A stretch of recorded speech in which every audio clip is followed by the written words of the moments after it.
Welcome back to the channel, guys. Well, there has been a little bit of progression that's happened off camera on the Miata, but I want to say we're back and ready for more. So now, after everything that we did on the Miata to get it handling right and getting data through the system and being able to log different things, now we're going to go that one step further. So now I'm going to install an awesome piece of equipment in an AEM CD-5. The CD-5 is a digital dash that has the ability to log and have GPS input into it, which means I can use it as a data logger for the track that also has integrated lap timing into it. So we're going to go through, I'm going to explain the installation, I'm going to show you what all the features that are going into it, and you'll get a good idea of what the CD-5 is all about. So the Miata's got a lot of new parts on it right now. Well, kind of on it. They're waiting to be installed. So I picked up a AEM CD-5. I also got a Mega Squirt Plug and Play 2, and I'm going to show you guys how I'm going to integrate those two into one awesome display that allows you to have everything you need at your fingertips, as well as logging and lap timing. Okay, so currently I just finished up getting all of the components on the back of the dash wired up.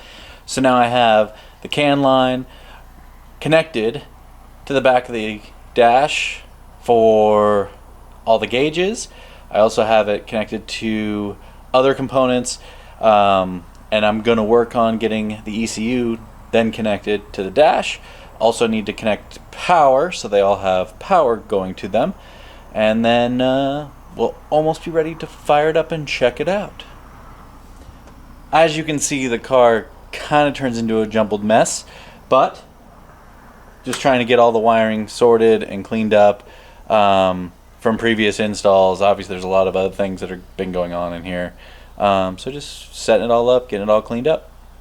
So over on this side, this is where we're going to have our beacon button, and this is where I'm going to have my data port. So I'll be able to plug right in here and be able to collect the data from the dash. So I had to create these little inlets for this to sit into, which they're drying. You know, did a little paint on that just to make it black again, because I couldn't use the plastic pieces because the buttons wouldn't fit within them, yada yada yada. Would have been nice and easy, but of course it couldn't been. But other than that, dash is in there looking pretty. It's all connected up. I just need to feed it some power and do the last little connection to the ECU. So the first thing I'm going to do is I'm going to open up Dash Design, and then we're going to go through and check out Dash Design and how the existing setup is, and then we're going to configure everything so it can all work with everything we just wired up.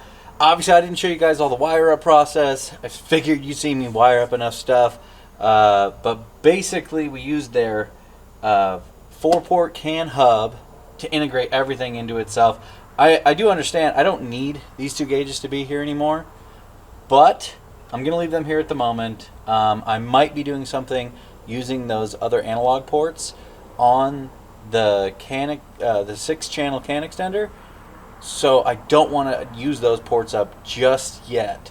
Later on down the road I might change that, but at the moment I'm going to leave it the way it is. Yeah, I know it's a little double duty, but it'll be okay. Okay. So this took me an extra day to figure out, something that I noticed very early on but didn't follow up on. So I was struggling highly to get the CAN broadcasted from the Mega Squirt to the dash. All the AEM net stuff worked, everything worked as it should have, so I was trying everything under the sun, you know, checking wiring. I mean, obviously I just did a lot of different things. Turns out, the biggest thing I forgot to check was the firmware version on the ECU. My Mega Squirt was a 3.3-1 or something like that. It has to be a 3.4 before it will broadcast to a dash. So it was broadcasting, but it wasn't broadcasting anything useful, I think, or something of that nature. That's where I was actually getting zeros on the data log, and then when I swapped the CAN lines and did other things, it would just be a dash indicating there's no data whatsoever. So a big lesson I just learned: make sure your firmware is up to date. Granted, in the Mega Squirts, a lot of times people just put them in and never change them ever or do whatever. But mine, I needed to update the firmware so I could utilize the associated digital dash. Now it's up, it's working, and all the CAN parameters are being sent to it. So now I get to go through, put everything back together that I've already put together twice, and then pulled it all the way apart and then put it back together. So the actual install of the dash was relatively simple and easy. Wiring was simple and easy. But then I got really stuck on all the software jargon. So got a little frustrated there for a little bit, and let it simmer overnight, and thought about a couple things, and boom. That hit me that I looked at that, and I remember reading in the first paragraph on the Megasquirt stuff that said you gotta have 3.4. So 3.4 before you try to put the dash in, and then it'll go flawlessly. So as you can see here, I have the dash design layout. Currently, this is actually the dash design that I have from the Subaru, and I'm just manipulating it to utilize for the Miata. So I made a few changes to it, which would be this bar down here at the bottom. So it's going to display various lap time aspects. This is going to have my predicted lap time, as you can see here. I have my current lap time, my best lap time, the split between. A few other things that have changed would be this part right here. Obviously, I don't have a fuel gauge on the Subaru, so I need it on the Miata because it's more of a street-driven vehicle. Also, oil pressure, oil temperature, and water temperature. Little other things like the odometer are also captured here. All my warnings are up in here, and you can kind of see as you go through all these various aspects here, you can kind of go through and check them, make sure you're basically going to be manipulating it by selecting here, picking what you want, clicking OK, and I basically just utilized a layout that I already had. Obviously, if you had a different layout that you wanted to play with, some of the stock layouts, such as this one here from AEM, it's just as easy. You go in here, you make sure that you have your coolant selected, boom, coolant selected, boom, go to the next one. Engine speed. I also set all these up just as a kind of backups and see what I liked and disliked, but I'm going to utilize this one primarily. One of the things is I wanted to have lap timing. I also put a little clock in here just so I know what time it is, because Miatas don't have clocks. So yeah, other than that, it's a pretty simple little setup that you just lay everything in and go from there. The cool thing is you can actually go back into here and you can use this as a simulator. The simulator is hugely important when you're trying to figure out how the gauge will look when it's being displayed. And then you have your channels that you can go into. You have your alarms. You have your warning messages. You have all these different things. So this is probably the biggest thing when it comes to the Megasquirt to AEM integration.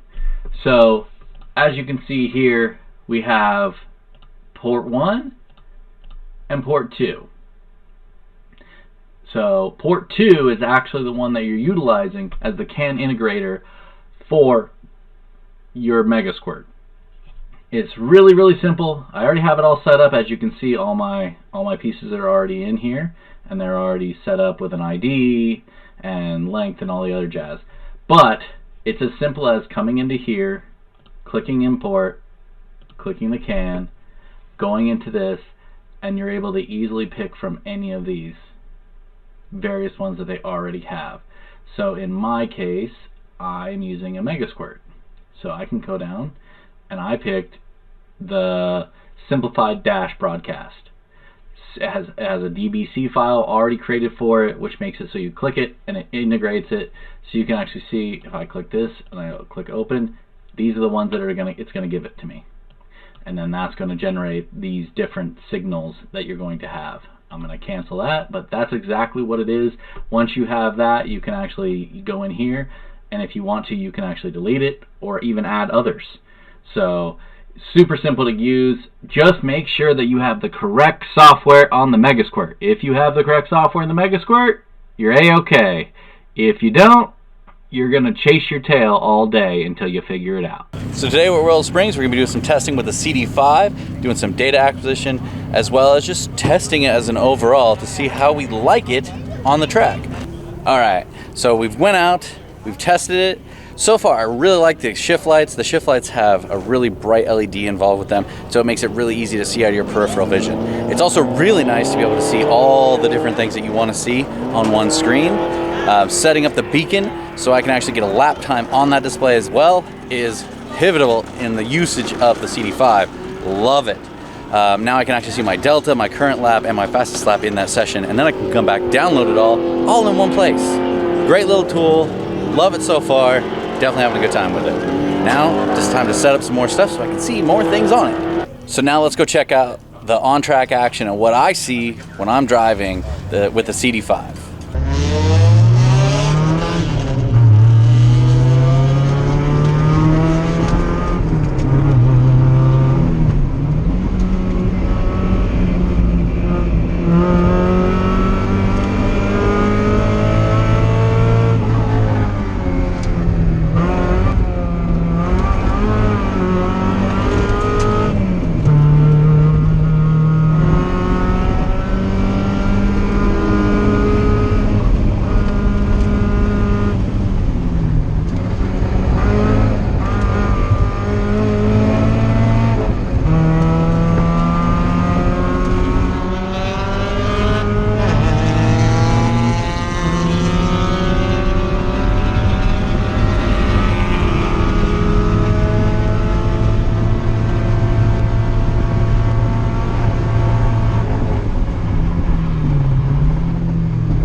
Here's some lap footage with everything you can have displayed with data.